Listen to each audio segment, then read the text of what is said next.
সকাল সকাল ঘুম থেকে উঠে আমি চিন্তায় পড়ে যাই যে আজকে কি রান্না করব, কারণ আজকে ঘরে তেমন বাজারও ছিল না। পরে আমি চলে আসলাম আমাদের বাড়ির উঠোনে। সেখানে আমি আর আমার হাজবেন্ড মিলে কিছু শাকসবজি বুনেছিলাম। নিজের হাতে চাষ করা যে কোনো জিনিসই কিন্তু অনেক আনন্দের হয়। কয়েকদিন আগে এই ডাঁটাগুলো বোনা হয়েছিল, আর এখন দেখেন মাশাআল্লাহ কত বড় বড় হয়ে গেছে। আজকেই এই প্রথম এই ডাঁটাগুলো উঠায় রান্না করা হবে।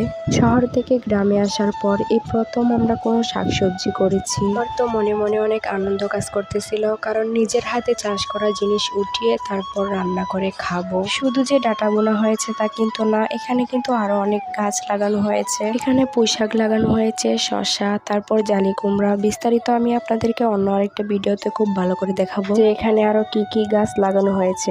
যাই হোক, এই তো আমি ডাঁটা উঠিয়ে এখন ঘরে নিয়ে আসলাম। এই তো আমি এখন ডাঁটাগুলো সুন্দর করে কেটে বেছে তারপর সুন্দর করে ধুয়ে রান্না করতে নিয়ে যাব। ডাঁটা উঠিয়ে তো আমি মহা বিপদে পড়ে গেলাম। কেউ বলতেছে যে ছোট মাছ দিয়ে রান্না করার জন্য, আবার কেউ বলতেছে বড় মাছ দিয়ে রান্না করার জন্য। যাই হোক, শেষ পর্যন্ত বড় মাছেরই জয় হলো। আর এই তো ডাঁটাগুলো খুব ভালো করে কেটে বেছে ধুয়ে নিয়েছি, সাথে কিন্তু আমি মাছটাও পরিষ্কার করে ধুয়ে নিয়ে আসলাম রান্না করার জন্য একবারে। আসলে রান্না করতে না যতটুকু সময় লাগে তার থেকে বেশি সময় লাগে রান্নার খোটা বাছা করে নিতে। আর এই তো আমি কড়াইতে হালকা একটু তেল দিয়ে তারপর এখানে পেঁয়াজ আর কাঁচামরিচটা একটু ভালো করে ভেজে নিয়েছি। তারপর এখানে আমি মশলা যা যা মশলা লাগে সবকিছু দিয়ে ভালো করে কষিয়ে নিচ্ছিলাম। এরপর আমি এখানে ডাঁটাগুলো দিয়ে দিব। মশলাতে ডাঁটাগুলো দিয়ে নেড়ে চেড়ে খুব ভালো করে কষিয়ে নিব।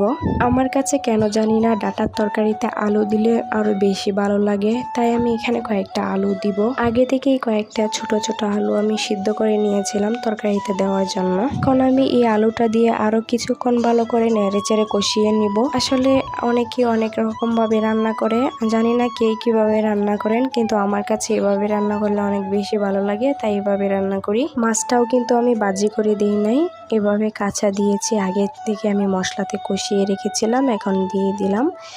আর এখন আমি হালকা নেড়ে চেড়ে তারপর জল দিয়ে দিব। এই ডাঁটার তরকারিতে কিন্তু আমি এখনো কোনো জল দেই নাই, তাও দেখেন মশলাতে হালকা একটু কষিয়ে নিয়েছি। মনে হচ্ছে যে ডাঁটাগুলো এখনই সিদ্ধ হয়ে গেছে, কোনো জল না দিলেও চলবে। এই ডাঁটাগুলোতে কিন্তু আমরা কোনো সার বীজ ব্যবহার করিনি, একদম আমাদের নিজেদের ফ্রেশ শাকসবজি। কিন্তু আমি লাউ শাকও রান্না করব, আর এই লাউ শাকও কিন্তু আমাদের নিজেদের লাগানো গাছের শাক। লাউ শাক ওঠানোর সময় আমি ভিডিওর ক্লিপ নিতে ভুলে গেছিলাম, তাই আর ভিডিও করা হয়নি। তো লাউ শাক ভালো করে সিদ্ধ করে তারপর আমি বাগার দিয়ে নিয়েছি। আর এই তো এদিকে আমি রান্না শেষ করে সোজা চলে আসলাম খাওয়ার জন্য।